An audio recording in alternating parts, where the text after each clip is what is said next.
You want me to do it? No, I done it. Oh. So it's recording?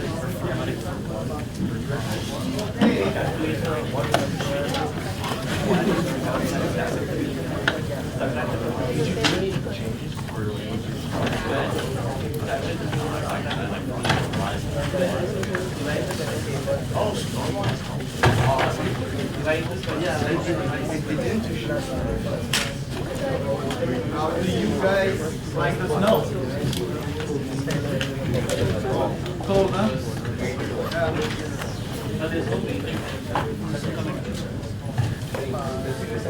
Start with the first Boston winter. After the first one, people get used to it.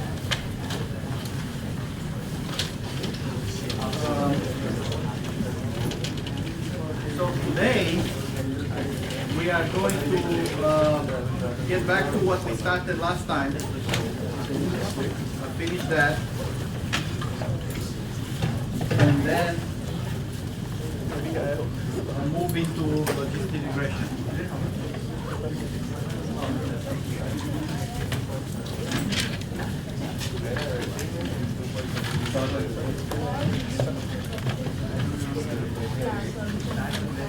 So I'll take a few minutes just to finish that probabilistic interpretation that we started. There's a philosophy behind it. Like I said, it shows you that the square loss is not meaningless. It's not just a random measure that somebody picked and they could have picked other things. It actually corresponds to a probabilistic, aka natural interpretation. So if you remember, what we had was the regression h of x is the sum of, for all components, wd times xd, right? That's the regression function. And then we said, let's assume the error for a data point, so error for data point xt, is the difference between the prediction minus the label. So this is, again, prediction or model. That's what my model is saying. And this is the label, true label. Then let's assume that these errors are Gaussian distributed.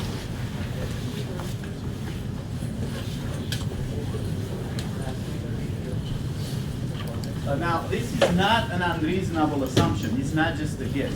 Most things in nature are normally distributed unless they have a strong reason to be otherwise. You have to take some data classes and statistics classes together, but you will see a normal distribution is not at all an unreasonable assumption, except when we have strong reasons to question. So then we're going to say, what does this mean? Well, this means the probability of a particular epsilon is, you guys remember this, we tried to figure out last time.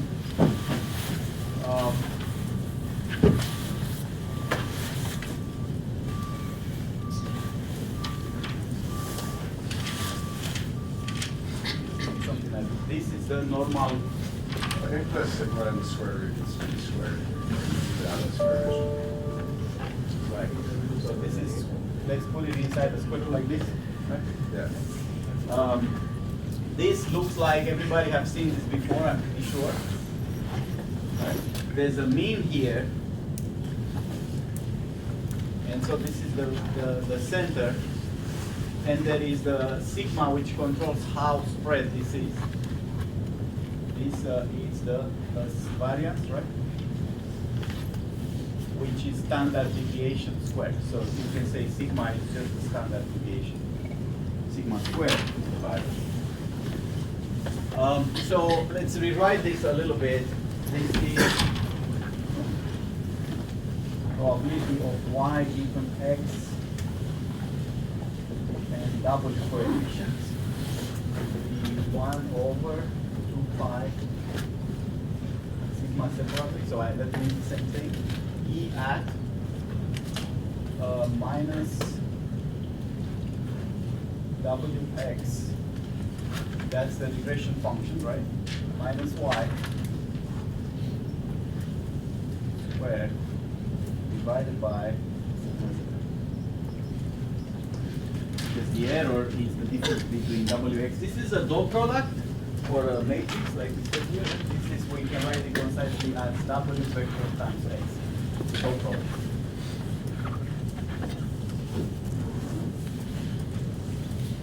So now, given this, that's for one data point. We introduced last time the notion of likelihood. This is a very important notion that we're going to stick to for quite a few weeks. Likelihood of data against is the wrong term, let's not use against. Data matching the model.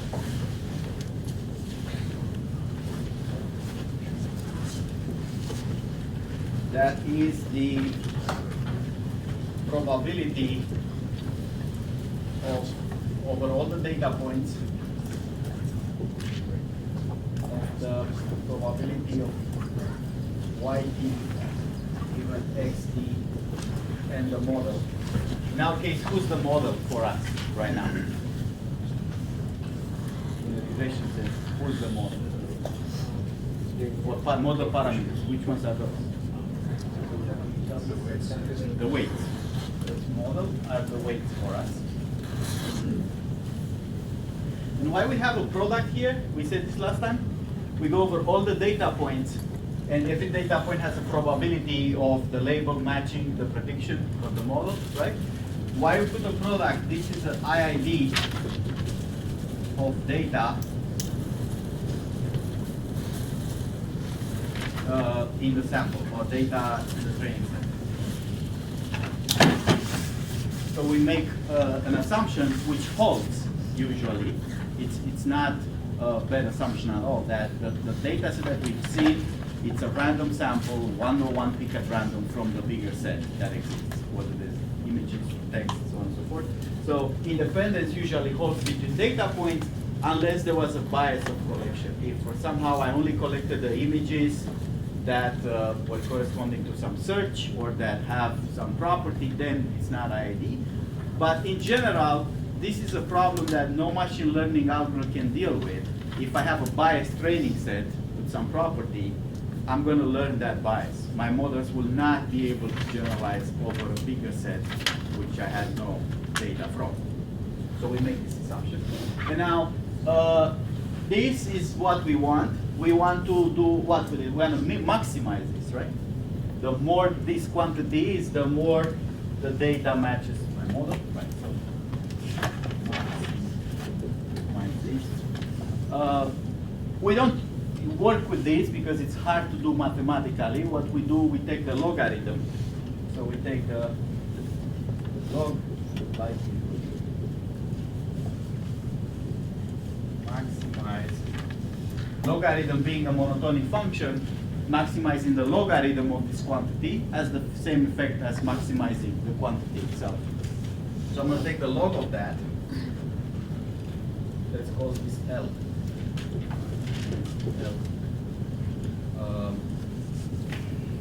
Log of L. L being a function of W. Because it corresponds to whatever parameters I have. Log of the product over T of 1 over 2 pi sigma E at minus W xt minus yt squared divided by 2 squared. Okay. And now, because log of a product becomes sum of logs, that's going to be sum over the logs over all data points, log of 1 over square root of pi 1 at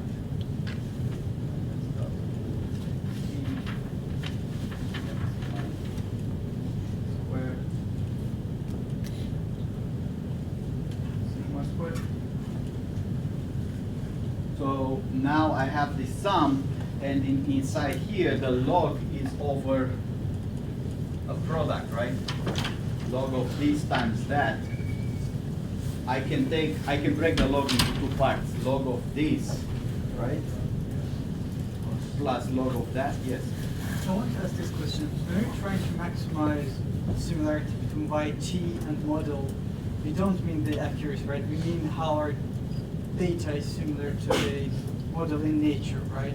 So we don't mean the accuracy here. When we say similarity, maximize or minimize, we have to mean something mathematical, right? The first thing we did was saying our notion of how close the model is to the data is the square loss distance, right? Is that difference between the true label and the prediction, remember? Yes. Now we're saying, wait a minute, we want to come up with a different notion of how the model matches the data. So this is, if you remember, our first attempt was to say, well, if the regression function is here, this is xt, this is in here it's h of xt, right? And then we say here somewhere that's the yt, and then the notion of how well this matches is the difference from here to here squared. Now we're saying, no, the notion of how well the model matches is this probability. Is what is the chance that yt, if I give you xt without label, what is the chance that yt is the true label? If I give you a patient, and I have a bunch of W's that are my regression model, what's the chance that that patient has diabetes? And we make an assumption that this chance is modeled by a Gaussian distribution. Yes? But is it only for classification? It's not for regression, right? Because if you're... I don't think we are at classification versus regression here. I think we're still at the regression in terms of technicalities. Like we still think of YTs as quantities for the math purposes. As of right now, without logistic regression, we didn't talk at all about logistic regression, we're still predicting a quantity, right? So if you look in here, these errors are quantities, right? The difference between this is a quantity, and those quantities are distributed on a normal shape. Again, that's not an unreasonable assumption. This is not just, this one here was something that we did because the math works out easily, right? If I put that square, I get the convex function, nice, right? And it works out. But it's not the geometric justification. If you remember the first week, I said geometrically, if you look at the distance, this distance may make more sense. The perpendicular to the line, right? In terms of how far away the point is to the line, in geometry, that would be the perpendicular. Problem is that perpendicular would be a massive pain to take differentials off. This one, much easier. So we kind of pick up initially a method that was nice mathematically. In particular, convexity is a big deal. The square is justified in other ways too, but convexity makes a big difference. Now, that was more convenient than natural. Now, this one is more natural than convenient, assuming you believe me with the Gaussian distribution, that most things in nature are distributed Gaussian if you have enough of them. Apart from a few things that are not distributed Gaussian, so that would be a bad assumption. But if we don't know anything about data, that would make sense. This, assuming that Gaussian distribution now, this is how we interpret the quality of the model. You know? The higher this chance, the more the model fits. And then we take a product, assuming all the data points are independently picked up from the set. This will be a general formula in many machine learning algorithms.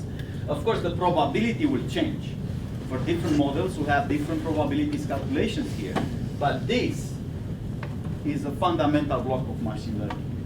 What's the probability that I observe that data given the model? I have a model over the emails, over images, over insurance claims, whatever it is that I have. I have a model. And then I ask, what is the chance that the data that I've seen corresponds to that model? This is a generative notion.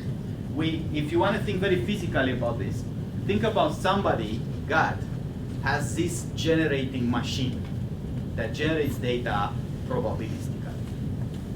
Right? So suppose God has has this machine and cranks out data points with it, right? What you're gonna see is gonna be data generated by that Gaussian distribution, right? So now, assuming our model W and whatever else, we're asking if this would be the correct model, the data will start matching this model. So how well it matches has to do with how well our model fits the assumption. Now, of course, we don't know if data is generated by this kind of model or by some divine intervention or nature or whatever else it is. But under the generative principle, we think something is generating the data based on some mathematics, and we assume the mathematics is that Gaussian function right there. We'll get back to this. This is kind of if you've never seen this likelihood before, it's not an easy thing to swallow because it requires statistics and some experience with data. But over this term, we'll hit this enough times, so by the end, everybody is familiar with it. Data like. Okay, so now as a derivation here, what do I have? I'm going to break this. I'm going to say this is the m or n, how many data points I have, n log of 1 over 2 pi square root sigma.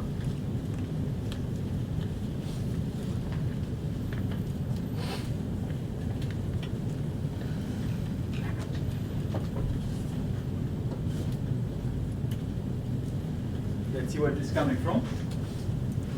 T is equal 1 to n, right? All the data points in here. So how many logs of 1 over square root of 2 pi sigma I have? If every term produces 1, I have n of them. Then the logarithm of e, it cancels each other out, right? Because e is the exponential, logarithm is logarithm, logarithm of e, it's the inverse function, right? Then I get this, it's a 1 over 2 sigma squared in front, and then the summation gets over wxt y, right? Hands up, who's with me? Good. So this is a constant as far as in terms of w. There's nothing to do w, that term. But I mean, that has to do with the sigma and the mean, maybe, what I want to figure out for the assumption. But in terms of w, I could maybe write this. Either h of xt or w times xt means the same thing here. So now, this is also a constant as far as I'm concerned in terms of w. Constant of w. So I'm left to this, which is who? This is the square error. It's exactly the square error we picked the first time. So now, what does it mean to maximize this thing? Remember, we want to maximize the likelihood or log likelihood. Logarithm doesn't change monotonicity, so maximizing the log is the same as maximizing the likelihood. Assuming we're not playing with sigma and mu, because are fixed somehow, maximizing this means minimizing the square error, which tells me that under this assumption, that square error means the same thing in terms of optimization. Right? So the moral here is assuming epsilon h of x minus y is normally distributed, then minimizing square loss is the same as maximizing log likelihood.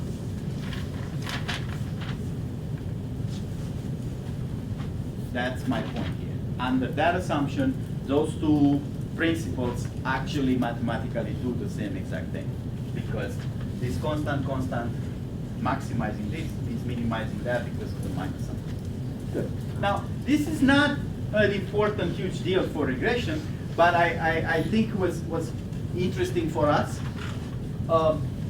I want to introduce the likelihood early on, so I think that was a good opportunity to do so, to give you this sense of likelihood. Again, how you should think about this?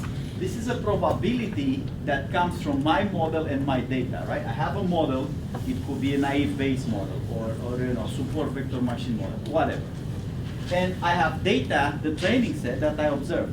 I'm asking, what's the chance that this data was generated from that model? Once I can compute this probability, I'll make a product, take the log, and try to maximize that, to maximize my model parameters to get a better likelihood.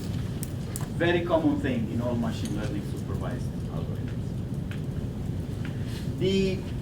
So that's good. The other thing that was I want to do before I move on here is something that was pointed to me at office hours. There is a Piazza post on ROC curves and AUC curves, and somebody around there, somebody was what's up with that? And we figured that out, right? Right. So let me take about 10 minutes and explain what that is. It's a nice intro on what we want to do next. So the question we're going to address next is, how do we take linear regression h of x produces a quantity, right? Or predicted one. So that works very good for quantities like salaries or house prices or amount of debt that we're going to have, or maybe risk, maybe not so much risk, but some quantity, right? So how we take these, how we make h of x into a classification?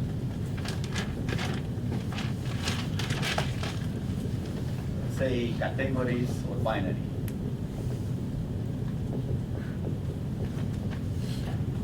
How?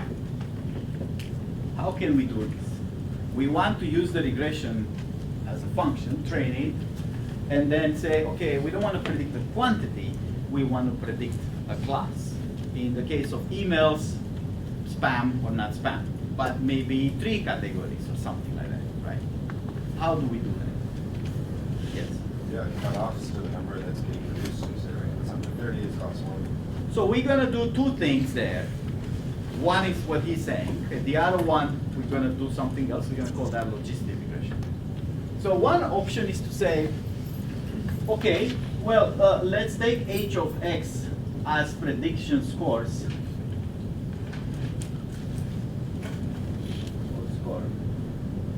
And rank them. So I take my training or testing set, validation set, whatever I have, and I'm going to get some scores. Here they are.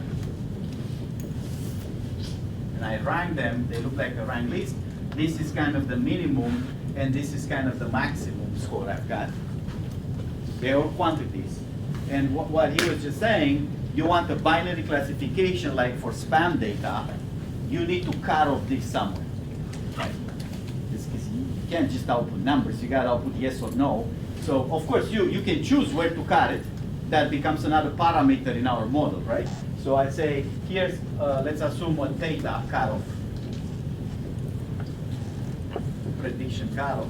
And once I have this prediction cutoff in the score range, this is the score max, and this is the score mean. Once I have this, I'm going to say I predict positive here on this side, and here predict negative. Or plus, minus, yes, no, whatever the binary problem is. Right? Now, how did you guys do this for the housing data? You don't need this, right? Because you're predicting a quantity, and that's the price, and you have to match that price by some error measurement. When you predict quantities, you don't want to use accuracy, right? If I predict salaries or house prices, it doesn't make sense to predict the house price $325,908 and say, was that the actual price? And if it's not exactly that one, call it a mistake. Right? Suppose the house price is $325,907, $1 off. My prediction was quite good. I don't want to use yes or no for the accuracy. So I use some notion of distance, how close that quantity was to the loss. Usually the square distance, so you can do that. Now in binary classification, it's either correct or incorrect. Once we predict spam versus not spam, we get yes or no, right? There's no distance. You either correct or incorrect. Say we have 3 categories, red, blue, green. You either get the right color or not. Good. So I'm going to predict this. Now typically this is not, it sounds easy, but it's not a trivial problem. Finding a threshold like that in the classification requires some mechanism. I'm not saying it's complicated, I'm saying it's not trivial. Typically require what's called a validation set. So it requires not the train set and not the test set, but some other save aside set. So we can measure how to do this. This is a hyperparameter.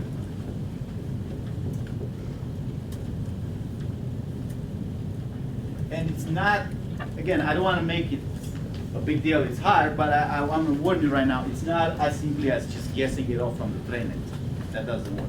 Many models have those hyperparameters, which requires training and kind of testing on a validation set just to adjust the parameters.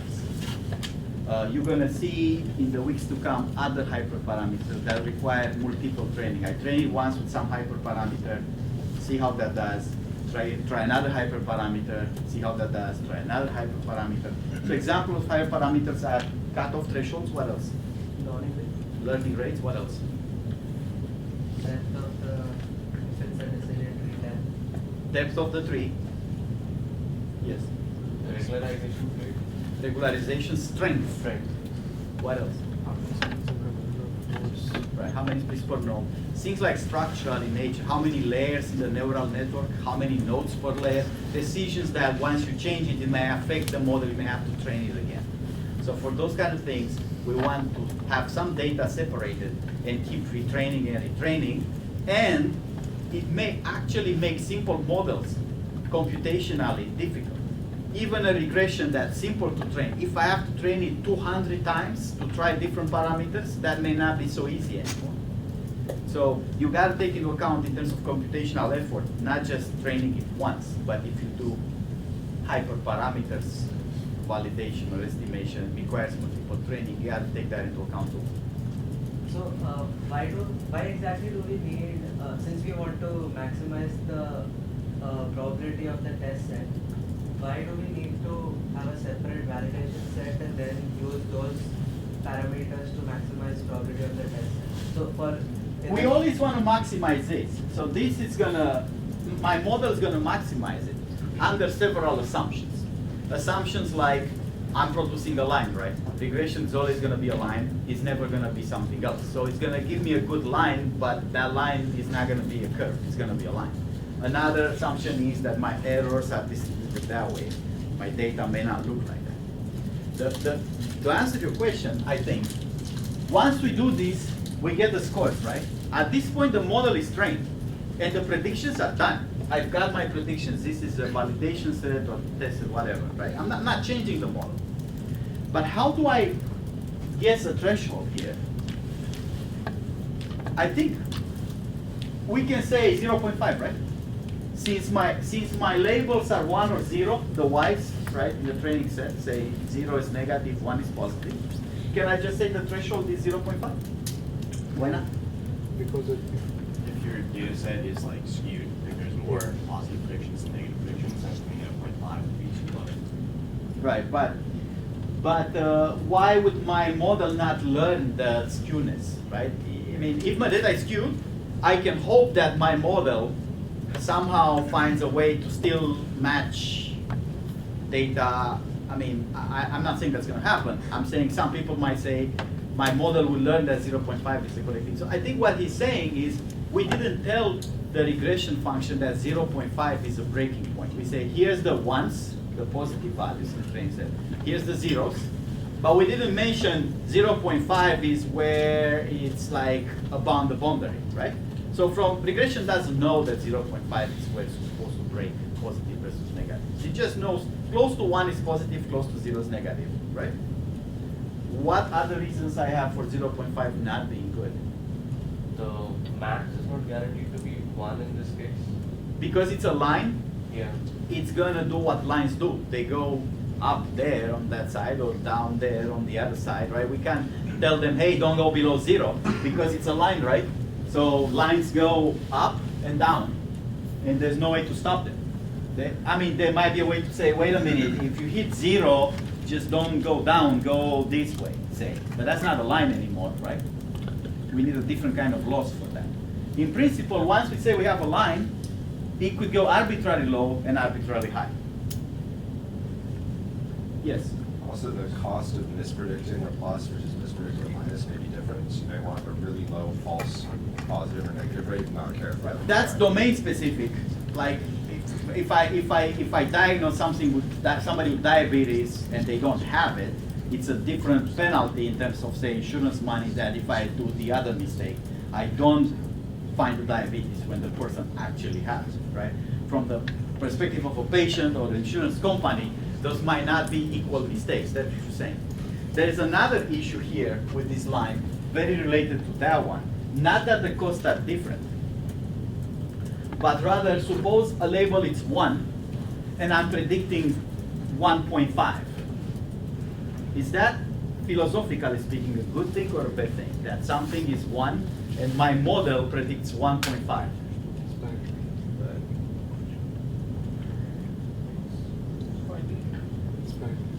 Somebody else. So again, my data 0, 1, binary classification, spam versus not spam. I have this model. I'm trying to get my model to predict 1 for the 1s and 0s for the 0s. Except being a line is not just going to predict 1 and 0, it's going to predict other values too. Now, if I have a 1 and it predicts 0.7, clearly that's not as good as predicting a 1, right? Because it's kind of on the positive side, but 0.7 is gets in between, 0.6 is close to the center, right? That's not as good as predicting a 1. I think everybody understands that. In the middle, I'm not as confident as I'm at the extremes. How about over the extremes? I predict a 1.5 or even 2. Is that a good thing? I'm overconfident on a data point that is really a 1. In principle, I'm not talking about mathematics. Yes. It's interesting because it's almost like saying that you're over 100% confident it should be a 1. Right, so in a probabilistic sense, that doesn't make sense. What's 2 when 1 is 100%? But in a score sense, don't we want the scores to be higher for 1s and lower for 0s? If it's happening symmetrically, I think then you'll be on 5. So if it's 1.5 or 2 or even 3, the score, right, which can happen, right? It's a line. So it can happen to be higher than 1. Is that a bad thing as far as prediction and confidence goes? No. No. How about in terms of the loss, the square loss? Am I going to get penalized for predicting a 2 when the score is a 1? Yeah. Right? So even though, for my purpose, predicting a high score for 1s and a low score for 0s is not a bad thing. My loss is not going to let me do that. It's going to say high scores are not good. So perhaps that's not a very good loss for that purpose. Okay, so we are still at the task of getting, how do we get the scores to do something? So I mentioned a few problems about those scores. They could be high, they could be low, or too low. One option here was to take the scores and make a cutoff out of them. And in that case, we cannot guarantee that the 0.5 or 0.7 or 0.9 or whatever is the right cutoff. We have to do some trial and error. That's my point. You have another question? Now, so that's easy to do, right? If I have a cutoff, theta, I can measure what? In here will be the predictive positive.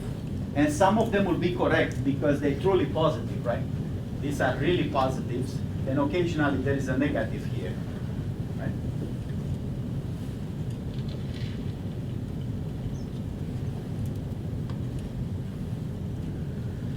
Say this is the correct label. This is the y's.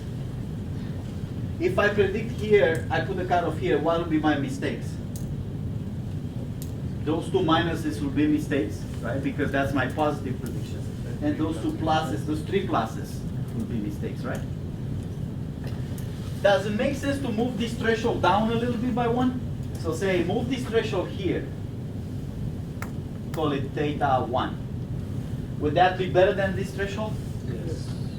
All the points down and up the threshold are the same classified, except the points in between, right? This point in between for the first threshold was classified as a negative. That was a mistake. But with this new threshold, it's classified as a positive. That's an improvement because everything else stays the same. So given a threshold, I can compute things like precision. Recall. Precision is how many things I got correctly positives versus predicted positive. So we need to make a little confusion table. That's how it's called, confusion table. This is the truth, positive, negative, and this is the prediction, positive, negative.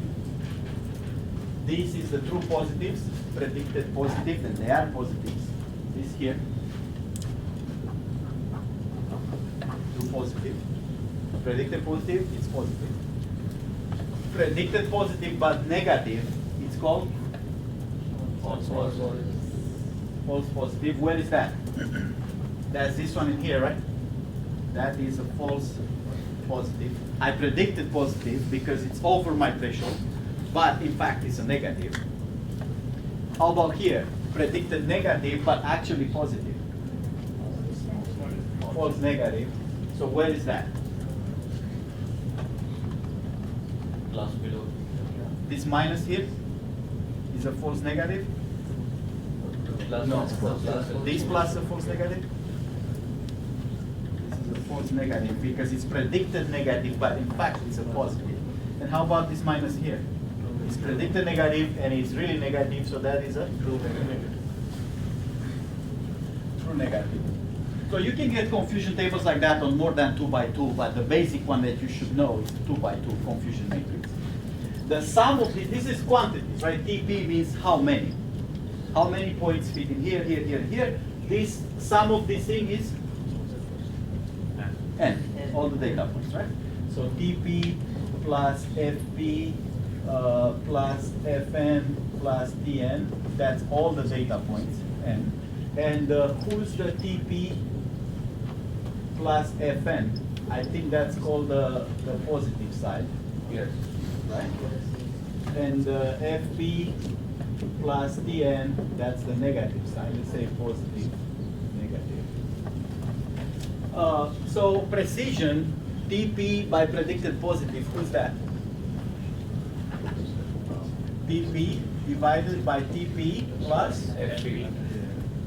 FP.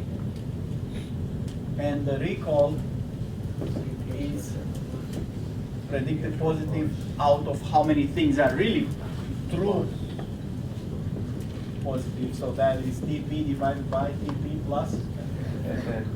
Fn. And this measure F1, very popular in machine learning, is the harmonic mean of precision and recall. What's harmonic mean? 2 precision times recall divided by precision plus recall. That is 2 over 100. Now, the harmonic mean used here is because the harmonic mean is sensitive to small values, as opposed to, say, arithmetic mean. Arithmetic mean can be compensated, right? You get a bad grade in one course, and a good grade in one, overall, you're good. In here, it doesn't work like that. To get a good F1, both values have to be high. One of these being small, gonna drive this to 0, even if the other one is high. So now, suppose I want to maximize precision. What should I do with my threshold? If I care only about precision, I want out of the predicted ones, the true positive to be a very high rate. Put it here, hoping that the first one is the most confident, is positive. Then I get one plus out of one prediction, very high precision, but very low recall. If I put the threshold here, I'm guaranteed to get a low recall. Even if I do a correct prediction, there will be other pluses that I'm missing. How about if I want to maximize the recall? Put it all the way down. In each case, I'll be guaranteed to get 100% recall, right? The true positives will all be predicted as positives. If my threshold is all the way down, everything is predicted positive. Problem with that is my precision went down. So maximizing both of them, having good recall and good precision, implies a threshold that's somewhat between pluses and minuses. A threshold that's ideal between all pluses and all minuses will have one precision and one recall. Good. So that's very well known for ranking metrics, typically in information retrieval, when people produce this list of links, right? and they say, okay, I wanna see how well that goes. The natural threshold on web search is like the first page says, because most people only look at the first page. So I have the threshold there. So here's what somebody thought, hey, can I measure the quality of the classifier h of x? Remember, h of x produces scores independent of the threshold. So if you pick a threshold, you can measure all this, right? Because you get precision, recall, F1, so on and so forth. But somebody picks a different threshold, this stuff changes, right? There's a different precision, different recall. If I go down with the threshold, in general, what happens to the precision if I move the threshold down? Decreases. And the recall? And if I move the threshold up, typically the recall decreases and precision increases, assuming my classes are correlated with the scores. So how can I evaluate this h of x independent of who picks the threshold and where? That's what the ROC comes into play. The ROC, I'm going to define two more measures here. True positive rate. I have to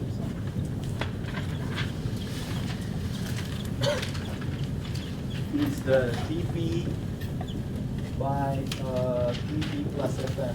So that's the same as recall, right? And true false negative rate. So that's true positive rate and false positive rate. False positive rate.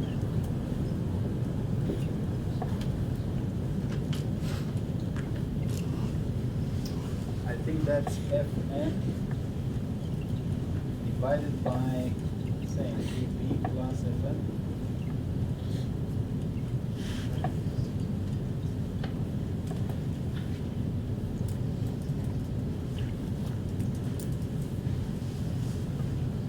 That cannot be.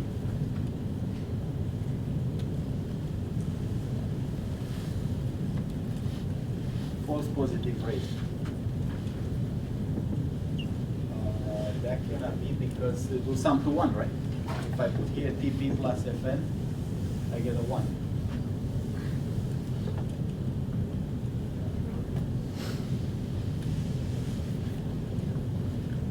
This false positive rate would be FP over TP plus FP. Fp over TP plus FP. like that. Yeah. We should check this on the internet to make sure we get the right. Check out C curves, false positive rate to see what it is. The formula is we're gonna figure it out, but what we care in here is how fast they're going down the ranking. How fast we find positives, and this is how fast we find negatives. And what we can do is to do, this is, of course, depending on a threshold. Everywhere we put a threshold, we get different TPs, different FPs, different rates. If we put here false positive rate and here true positive rate, maximizes at 1, both of them. For each threshold, let's assume the thresholds go this way. This is threshold 1, threshold 2, threshold 3, threshold 4, up to threshold, last. When I have the first threshold on top of the list, so this is for the threshold top of the list, I get no positives and no negatives. And once I move the threshold a little bit, I get some false positive rate, this is another threshold, theta 1, and then I get a theta 2 in here somewhere. So I can look at all the possible thetas. This is theta at the bottom of list, theta last. Question?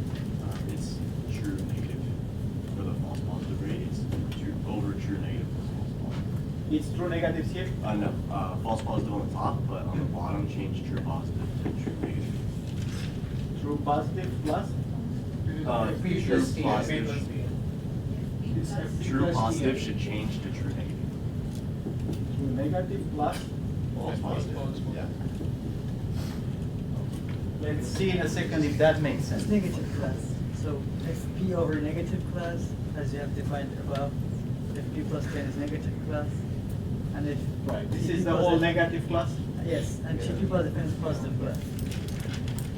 So I want these quantities to be here on the axis.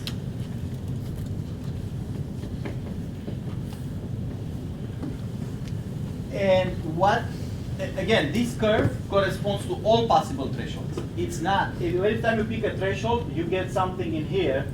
And if this, you pick the threshold at the bottom of the list, you get all the positive, all the false positive rate, 1, right? And you get all the true positive rate, 1. If you pick a threshold at the top of the list, you get no positives and no negatives. So how do we want this curve to look like? Again, this is independent of a threshold. On this curve, once we have the classifier, every one of us can pick a different threshold. But the quality of the curve itself, the quality of the ranking, is dictated by this curve. What do we want this curve to do to be a good one?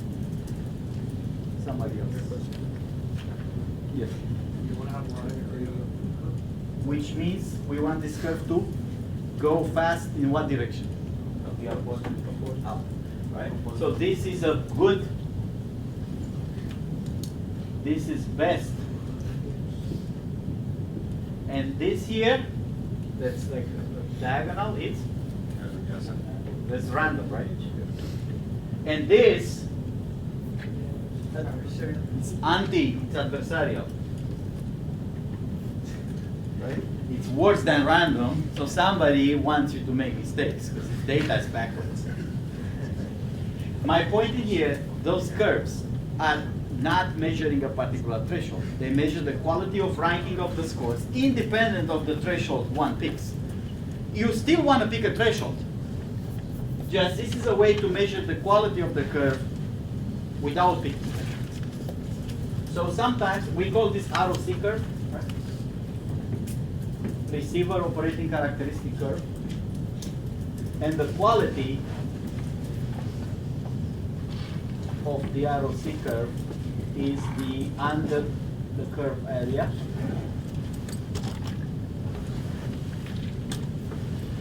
Which corresponds to, you know, how much space I have here under the curve. The higher the curve goes, the more area I have under it. This is a monotonic curve, so I can't have an area high here and then go down, right?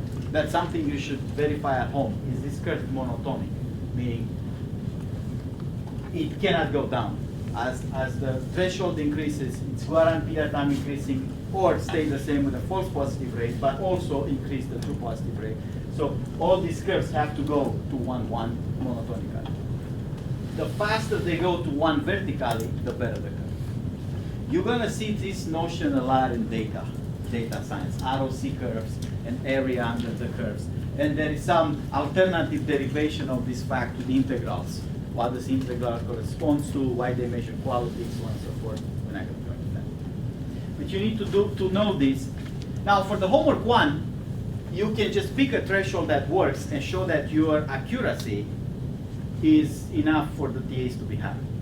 We're not going to ask you to try different thresholds with validation sets, but perhaps internally, manually, you guys try different thresholds just to see which one is the best that works, right?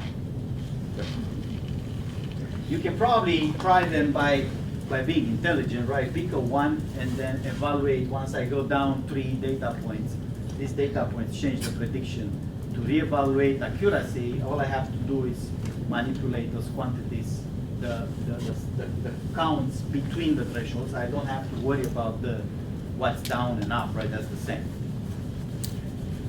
So what is accuracy here in this confusion table? That is TP.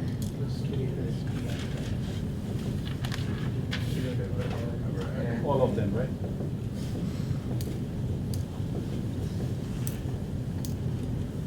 That's where what he was saying might come into play. If these mistakes, these are the mistakes. These mistakes, the domain experts tell me they're very different mistakes. Then I have to account for them somehow. What would be some example, obviously, like trivial examples where the mistakes are weighted very differently? I give this example of the patient where if I believe or if I predict diabetes and he doesn't have it, well, it depends how far I go. If I give the wrong medicine, that's bad. But if I do further tests and decide the guy doesn't have it, it's not too bad. Much better than the other way where I miss the disease and the guy has no treatment. What are other examples where the false positive and false negatives are very different in terms of cost?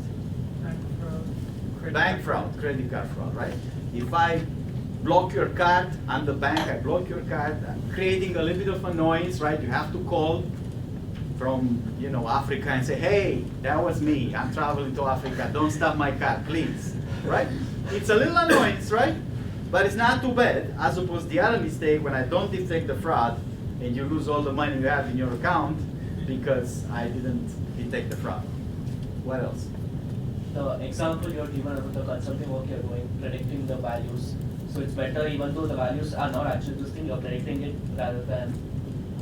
Right, so if we don't predict the code, a diagnosis code that was there, versus if we predict an extra code that wasn't there, you may be right that those are different, but unfortunately, in a capitalist society, patients and insurance companies are on different sides of the fence of what mistakes are bigger on this.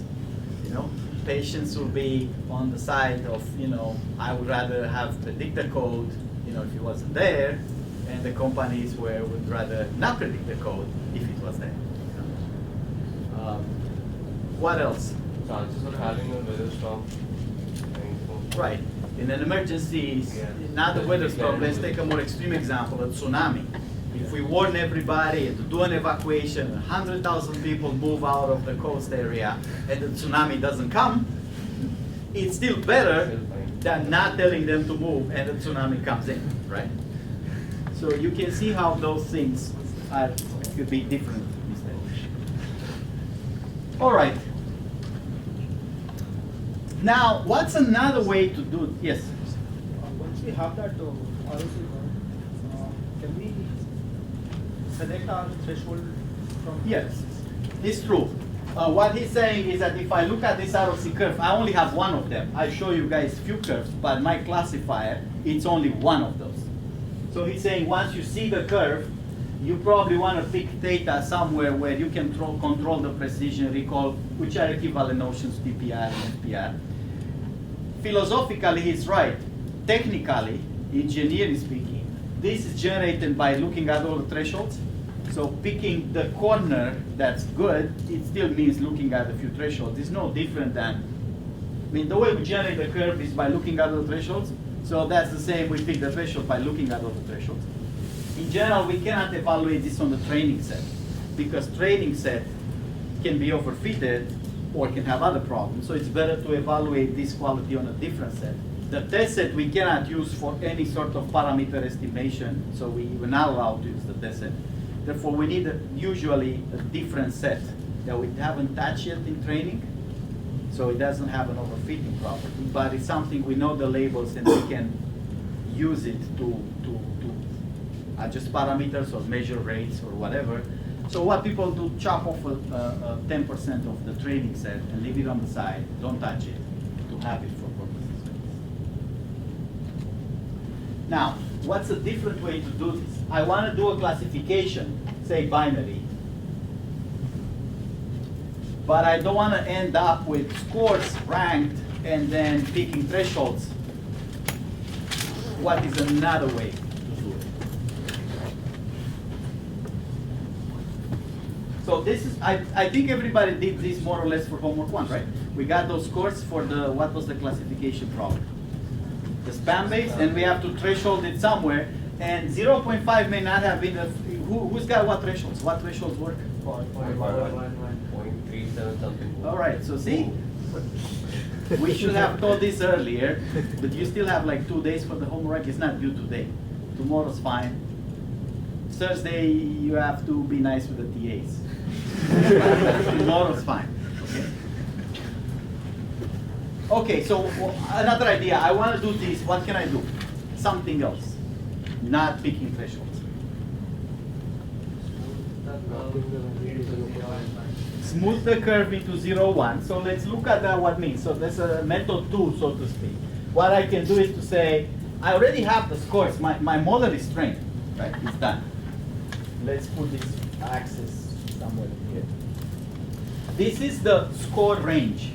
So this is the mean score, which I can assume it's minus infinity. For all I know, that line can go down anywhere, right? This line has no stop. It could go all the way to minus infinity.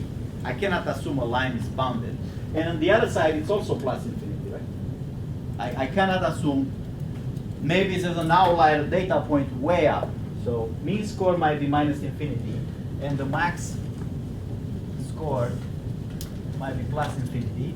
By score, I mean h of x, that regression function. Let's say wx. That's what I mean, the dot product between w and x. Okay, so those are my scores. And what I want is to map them into 0, 1. So I would like the result of this mapping to be somewhere from here, that is 0, into here, right? A 1. So how this should look like, this mapping? Again, I'm going to assume minus infinity and plus infinity because I don't want to say the line is bounded. If I say the line is bounded, I'm somehow restricting the regression range, which requires changing the loss or changing the data. If I say it's bounded here, it cannot be more than this, and somebody has a data point here, I'm going to tell that person, your data point is not possible for my model, right? It's like, I can't do it. Or I have to change the loss to be like, everything that's higher here goes flat. Everything higher than something goes like that. But that will require changing the loss and possibly redoing the derivation. So let's assume minus infinity and plus infinity. How this should look in here, when it goes to minus infinity, it should be close to 0, right? The result. So for whoever knows calculus, how can a line end up when I go to the left to 0? Has to have what kind of curvature? Has to be this way or that way? Has to be this way. So this has to be like this. How about in here? If I want to end up with 1, a plus infinity, how is going to approach the 1 in here? It has to be going up, right? This has to come like this. So presumably, we're looking for a transformation that looks like that. And it's becoming asymptote. This is an asymptote here. It has to go, because it's not a fixed range, as it goes to minus infinity, the limit goes in there. And as it goes to plus infinity, the limit goes to 1. These are called asymptotes. And to work out, it has to have the curvature this way and that way, right? So we need a function that will do this, a transformation. Let's not call it a model. It's just a simple mechanical transformation. We'll take my Wx scores, which are already produced by the W's I have. So this is not retraining the W's. I already have the W's. But instead of from minus infinity to plus infinity, I want to get to 0, 1. So what function is this? Sigmoid? Or logistic function? What is the actual function? G of any value z is what? 1 over? Like that? That's a transformation that takes the minus infinity to plus infinity range and puts it to 0, 1. And by that transformation, 0 goes where?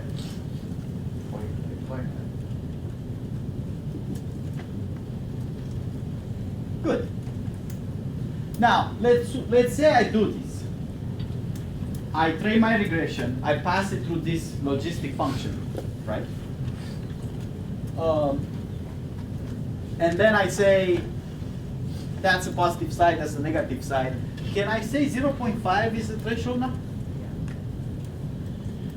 So I have the same question as before. Now all my scores are between 0 and 1, right? After this transformation, guaranteed.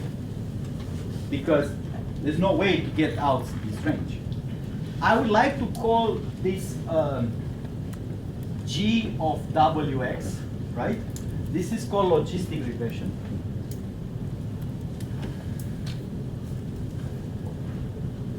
Because it's really who? It's 1 over 1 plus E at minus Wx. The Wx is the dot product. It's the sum of Wd xd, right? So this is, let's call it 1 plus E. We have a sum here, minus sum over all components, Wd xd, right? That's what we have. It's guaranteed to be between 0 and 1. Can I say the threshold is 0.5? No. Won't that mean that in the previous case, 0 was threshold when we were using Wx? If you say that the threshold is 0.5. Right. So if I say I declare, now notice that this function has no parameter, right? I mean, it has an argument, z, but there's no choice I can make here. It's not like a parameter function that has a mean and a variance and I can choose that parameter. I have no choice. There's nothing to train about this function, right? This function is what it is. What he's saying is that if I declare at the end of the day 0.5 is the threshold, that's equivalent to saying before the transformation, 0 was the threshold, right? Because 0 maps into 0.5. So what do I have to do?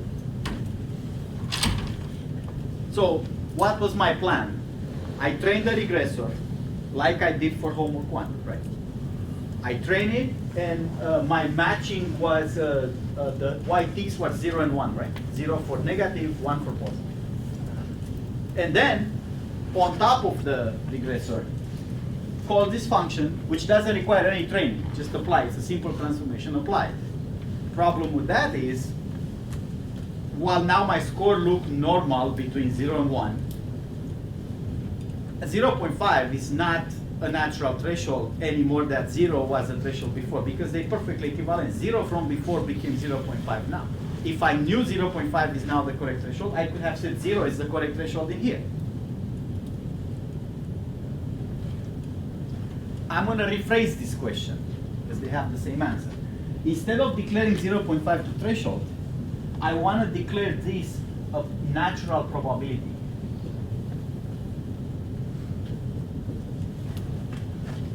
So I'm going to say G of Wx is not just a score.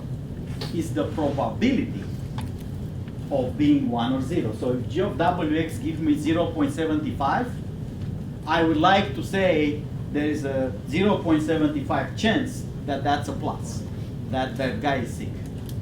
And if it's 0.20, I'm going to say there's a 0.20 chance it's sick, aka 80% chance to be healthy, right? Because in a binary world, if it's 0.2 that way, it's 0.8 the other way, right? So I think those questions are very related. If I want this to be a probability interpretable as a probability, that's pretty much declaring that the threshold should be whatever.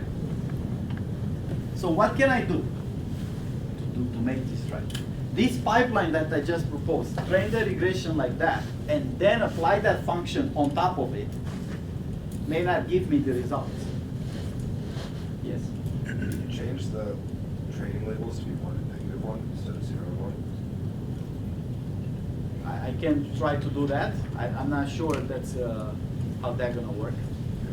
The point is, if I want to train that function that has a transformation on top of it, so what I showed you here is that I'm going to give up for a moment on the square loss. I'm going to think of regression not with the square loss. I'm going to think of regression with likelihoods. regression is maximizing likelihood. We just did this here, right? We say that maximizing likelihood is the same regression we've seen the first time. Now I'm going to say I want to maximize the likelihood, but not, it's still a probability, but this probability I want to measure after the transformation. What I want to say is let's maximize that likelihood, but the probability is this G of Wx, because this is now my notion of probability. So I'll have to redo the procedure somehow, right? What procedure? I'm not going to have a squared loss anymore, right? Because obviously when I apply this function, I'm not going to get a squared loss here. So I need to find a different way to do this, right? What worked here for minimizing the squared loss and showing, okay, that actually corresponds to likelihood. Now I would like to change to say, what would be my likelihood in here?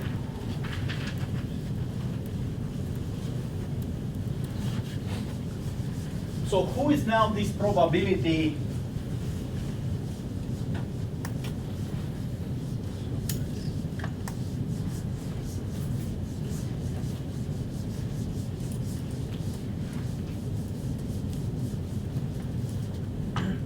Who is this probability now? I'm going to define my logistic regression. H of x is G of Wx. So that's not the same H as before.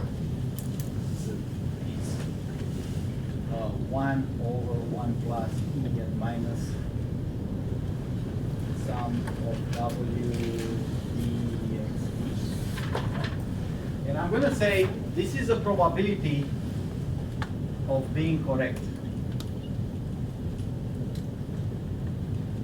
I can interpret it as a probability because it's in the space 0, 1, and I'm going to maximize it in such a way that that matches probabilities. That's my purpose, at least. Whether I'm going to be able to do it, that's a different story, but that's what I want. So who is probability? It's binary classification, which means y, it's either 0 or 1, right, the label. So this probability of y equal 1, given x and w, what is the probabilistic model here? That is h of x. So a high value, h of x, even plus infinity, will result in what output?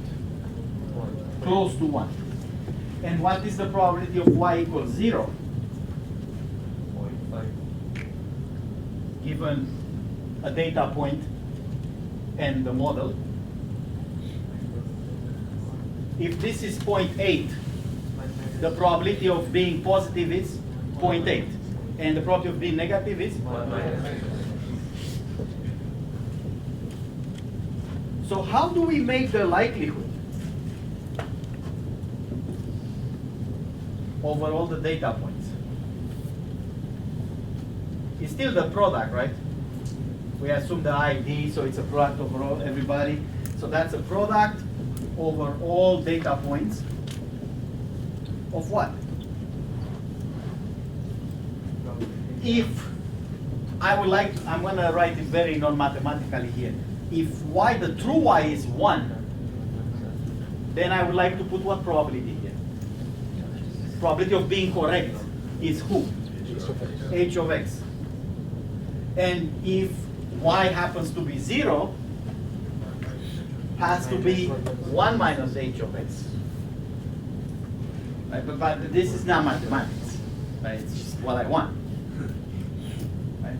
So 1. Every time I say 1, it's kind of like, I don't know how to do it, but that's where I want to go. Some people know that about me. I say 1 sometimes on the board, saying I want to go there. So what I would like is to make a product of probabilities of being correct. But the thing is, one idea is to break this, right? To say, okay, that's not a product, that's 2 products. Can we break them into 2 products? So this is very messy. How about we make the product over all data points that have y equal 1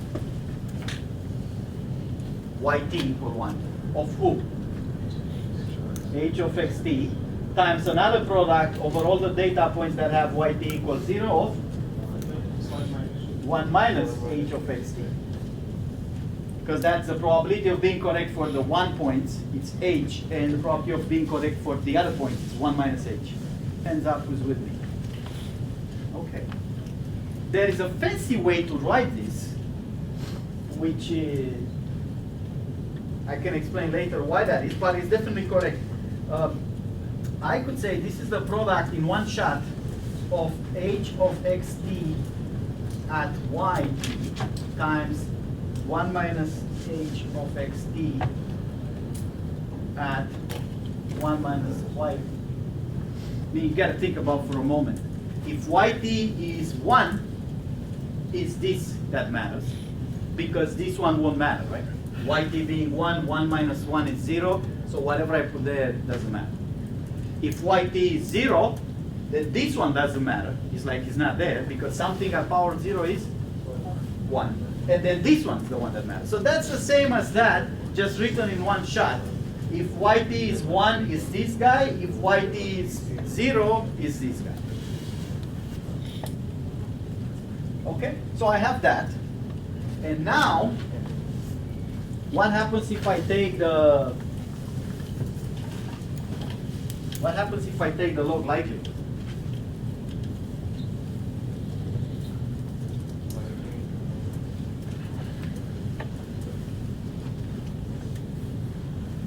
Is the sum over d yi log of h of t.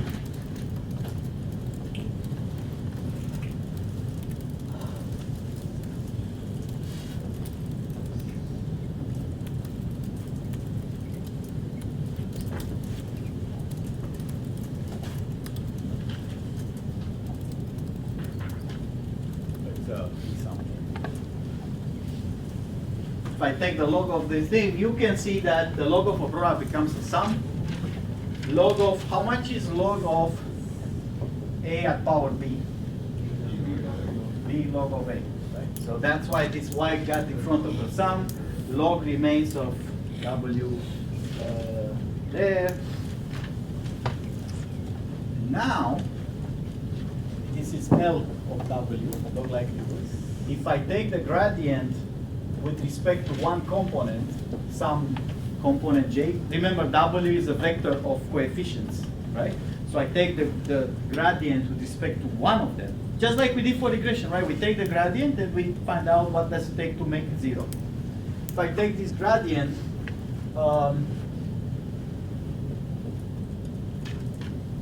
that's gonna be, let's see, y 1 over g wx minus 1 minus y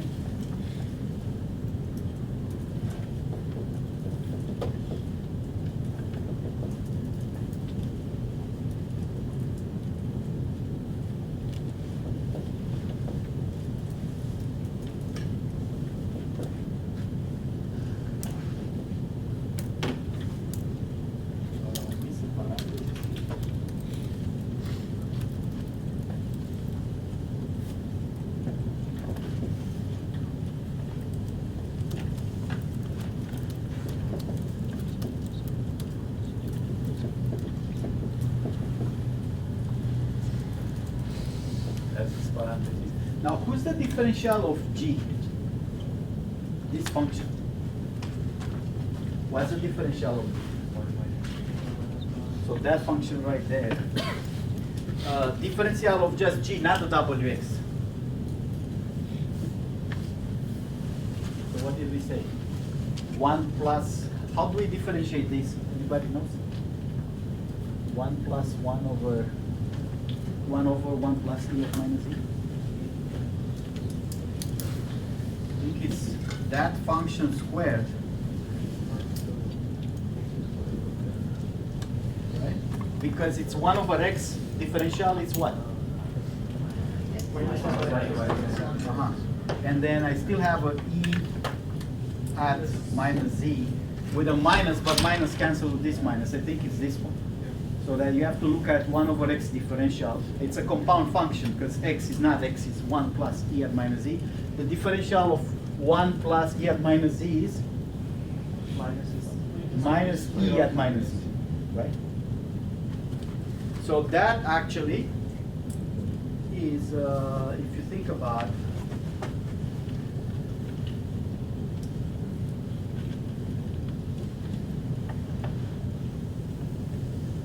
is that correct?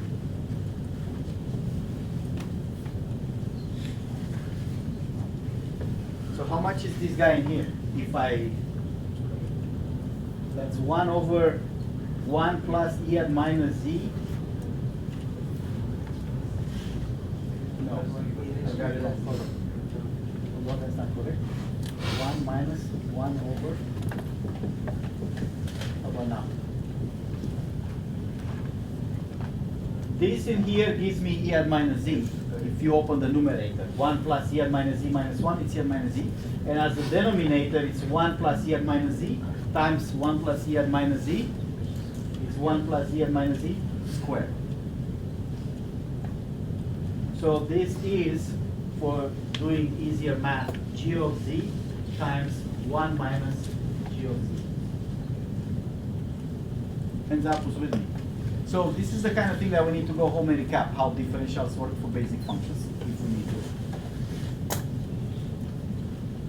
So I have that differential there, g of, now it's compounded to the wx. So what I'm going to have here is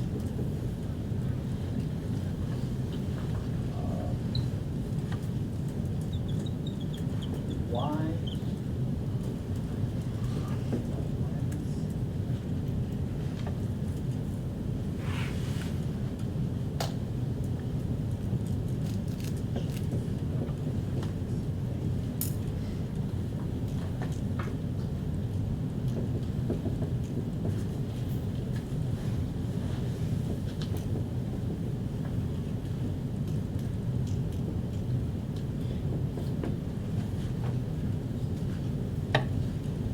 we have to see where this is coming from.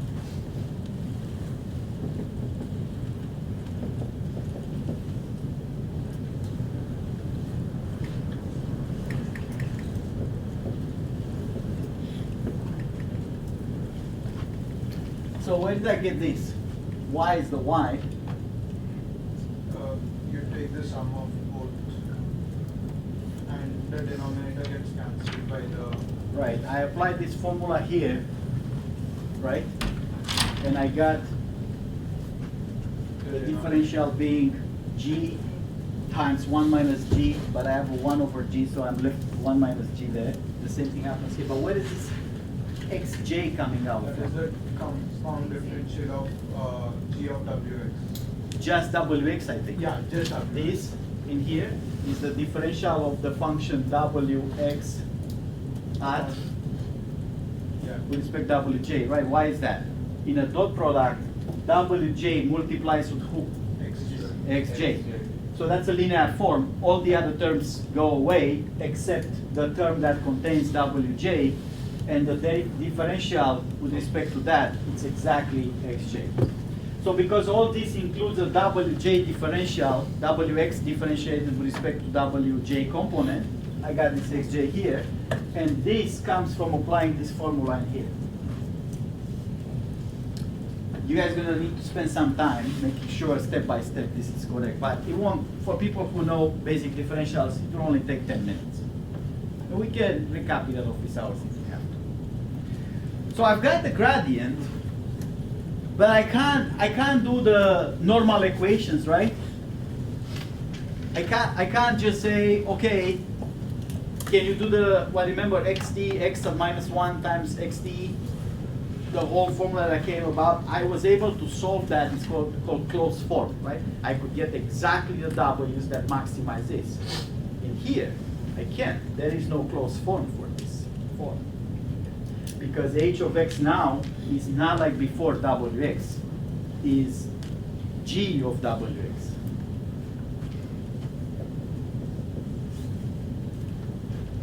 So I need a more general way. That's gonna be the problem in a lot of machine learning models. I make a model assumption, linear regression in this case.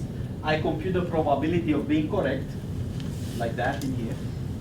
And I say now I want to maximize the likelihood, meaning change my W's, compute my W's to maximize this likelihood. If I can solve it closed form like I did for the linear regression, that's great. It may not be efficient anyway. Like I told you, these matrix operations are not the right thing to do anyway. I need a general way to optimize a function, to get the minimum or maximum of a function. Right? So how do I do that? How do I do so? Let me do it here.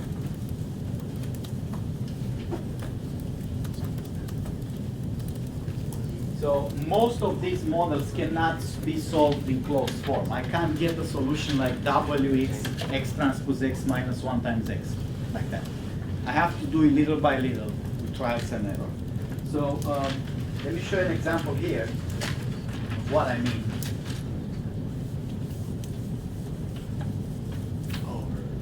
So how do we optimize params to achieve minimization or maximization of loss? Any function. Here's a function, j of z is zx. It's x minus 2 squared plus 1.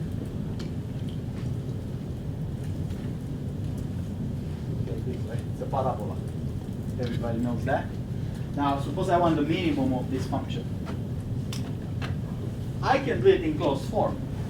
In fact, this is so easy, I know exactly where the minimum is, right? It's a square plus 1, so where is the minimum going to be?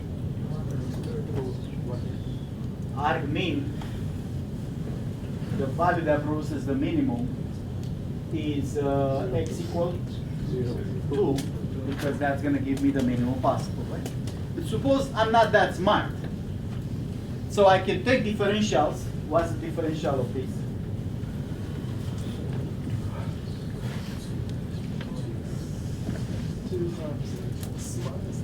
Minus 4? Like that?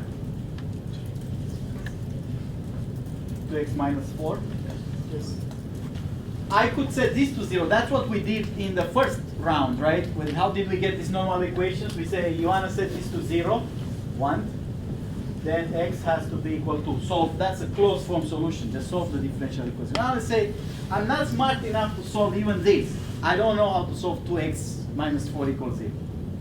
I know I want to I want to make this 0, but that's equivalent to minimizing the function.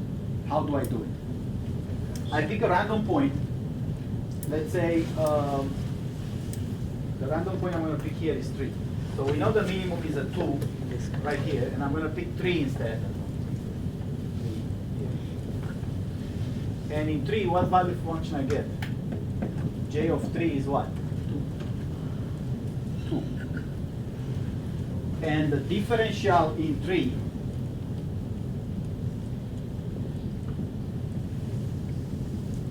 is what? The differential.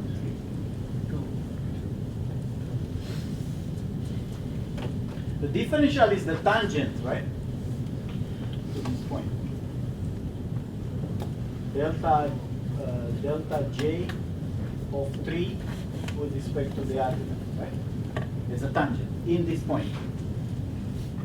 So because this tangent looks like this, positive 2, my basic numerical optimization method says the minimum is that way, to the left, right? Because I see an increasing differential, means to the right I'm likely to find bigger values, and this is already like, if this is bigger values, this is more values, the minimum is on the left side, right? So minimum on left side. So I want to update this x. So this is my x0, the first point. I want to try an x on the minimum on the left side. What I'm going to do is to have a specific way to go to the left side, is to say x0 minus delta j at x0, that is 3. So I'm saying you are here, you want to go to the left, the differential is positive, right? It's a 2.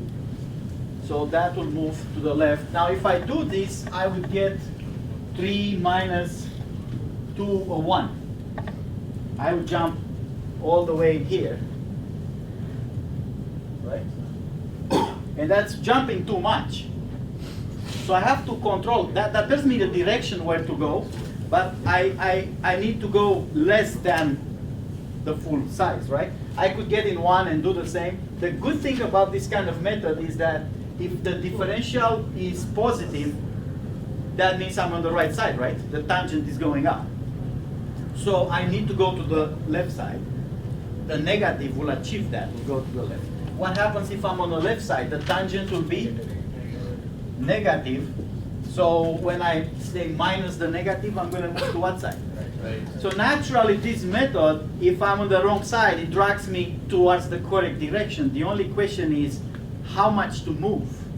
I don't want to move, jump around, or move too small. So I'm going to introduce here this lambda. How much to move?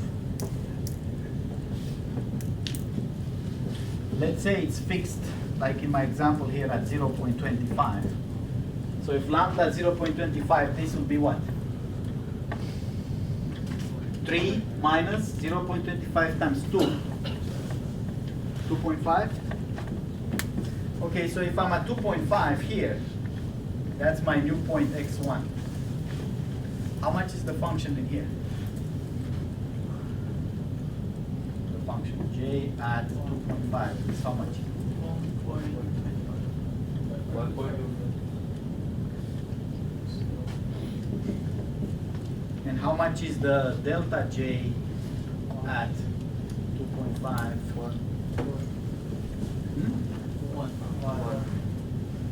That's this function, right? It's 1. So if I do the update again, x2 will be the next point.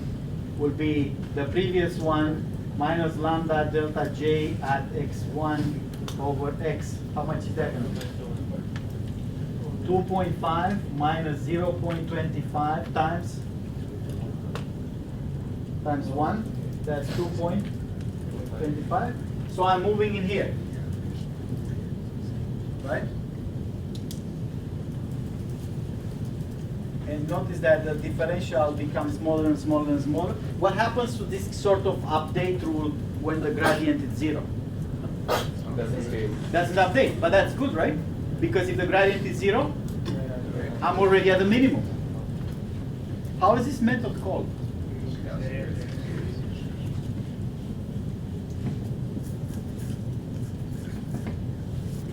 So instead of solving the thing in closed form, we're going to solve it in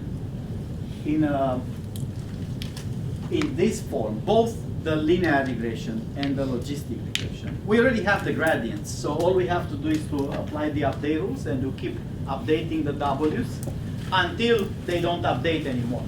That's what we want. That will work for both linear regression and logistic regression, right? Because we get the gradients, we minimize some function, we already have the objective. For the first one, we could do the normal equations and get the closed form. For this one, we can't. In fact, for most loss objectives, we won't be able to get the closed form, so we'll have to do some sort of differential. Now, this is not an efficient method necessarily. That's what you have to implement in homework 2. But there are better ways, mathematically more complicated, to get to the minimum. So I asked Ketchen today to give you a little demo of how this actually runs. Gonna see if he wants to do it. And next time in class, we're gonna do the differentiation, the update rule. They're in the notes. So I'm gonna post the other homework. I don't know if you have it here.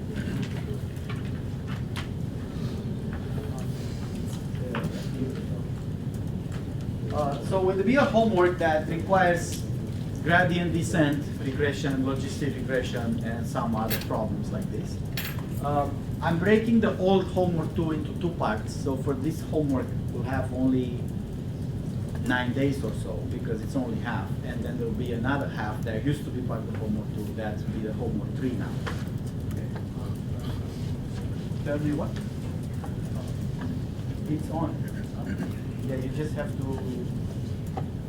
Oh, okay. Let me turn on the lights. So he will run the gradient descent for you. Yeah, so I'm going to show you how the gradient descent algorithm works with the linear regression. So I implement this demo with TensorFlow, but in your homework you should implement it by yourself. And so here the Can you make this bigger? Sorry? The text. Actually, I don't know how to make it.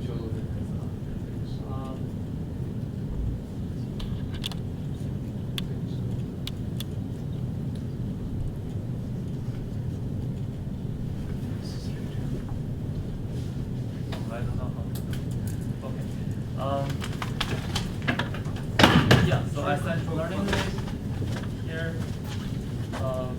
point 1, first let's see, point 1, this is how much you want to move. And this is the linear regression on the housing data set, which is same one as you used in homework 1. And I set batch size 1, which means I update the parameters once per data point. If this batch size is 10, which means I update the coefficients once per 10 data points. So let's run it.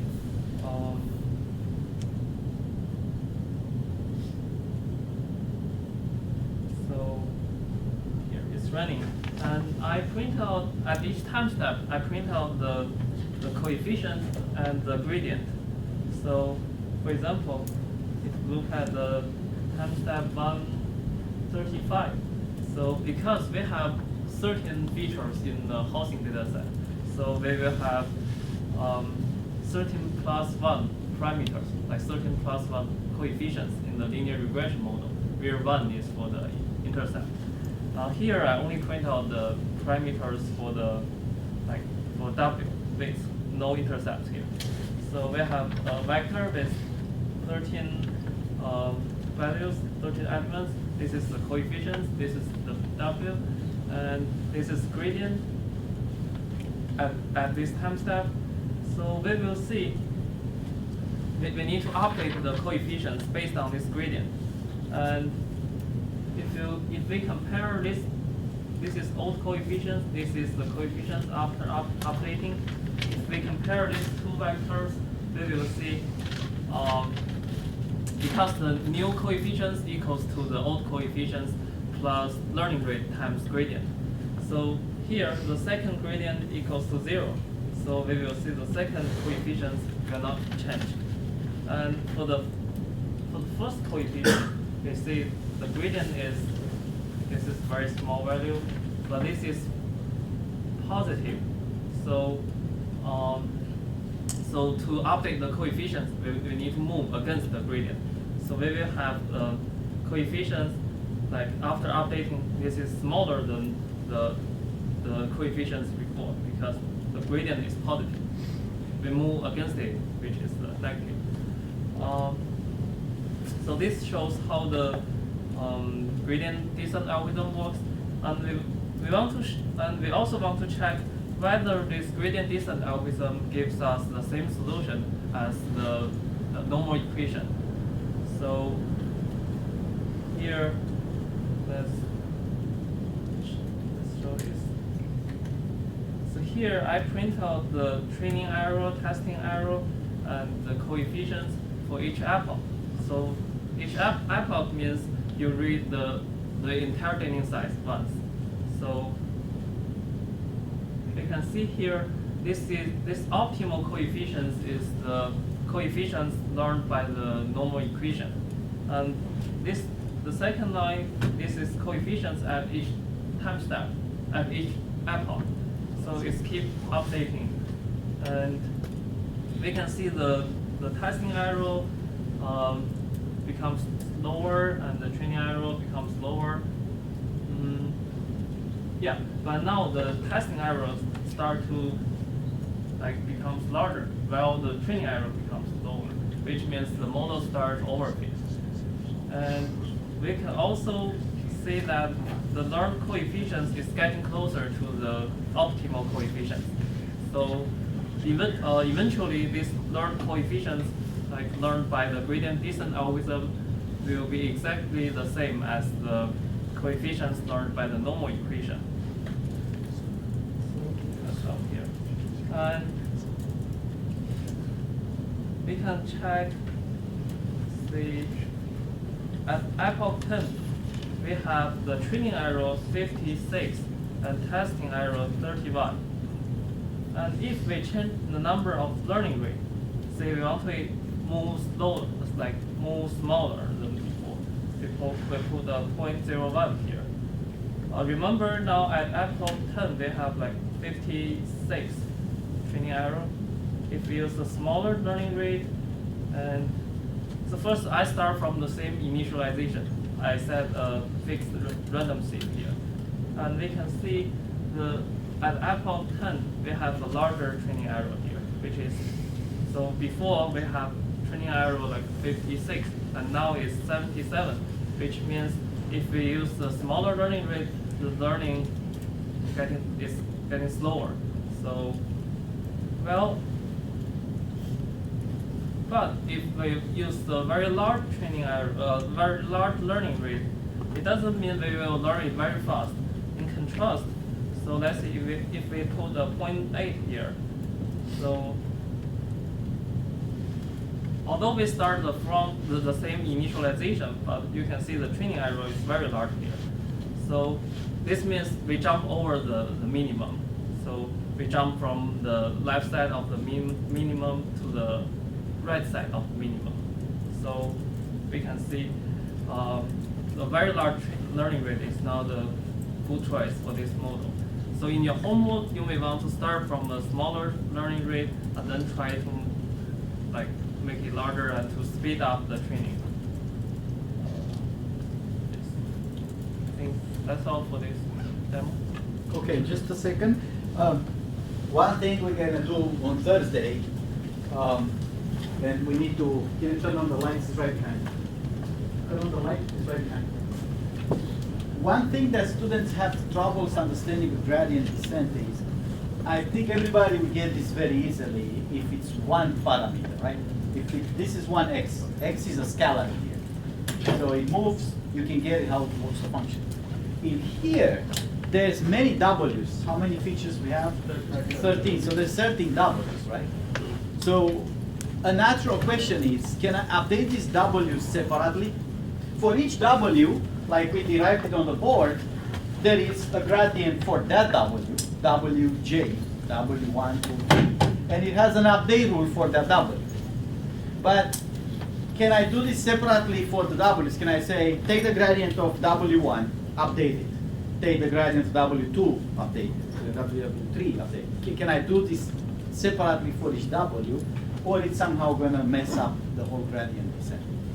That's something I recognize many students have trouble with this idea. I'm mapping from one parameter, one x in one dimension, to 13 w's or 50 w's, or how many w's are there, right? So I think that's something you need to ask yourself. How does this work if I have, say, 2? Don't jump to 13. Suppose I have 2, an x1 and x2, and my function depends on both variables, x1 and x2. Can I move towards the minimum by updating x1, then x2, then x1 again, then x2? That's what he calls epochs. Epoch means one update for all w's, and then the next epoch updates again all w's, and again, until I reach the minimum or the equilibrium point where all the gradients are 0. Therefore, I cannot update anymore. Presumably, I'm at the minimum at that point. So this is a key point. Can I do gradient descent in many dimensions, like I need to do here, because w is a vector of coefficient. So we're going to be a homework, I think, released today with gradient descent, and we'll continue this on Thursday. To submit your homework, please upload it drop off.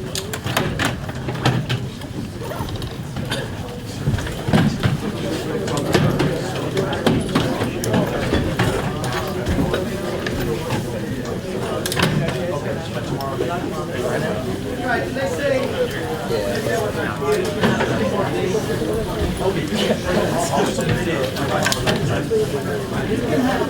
Once I like got over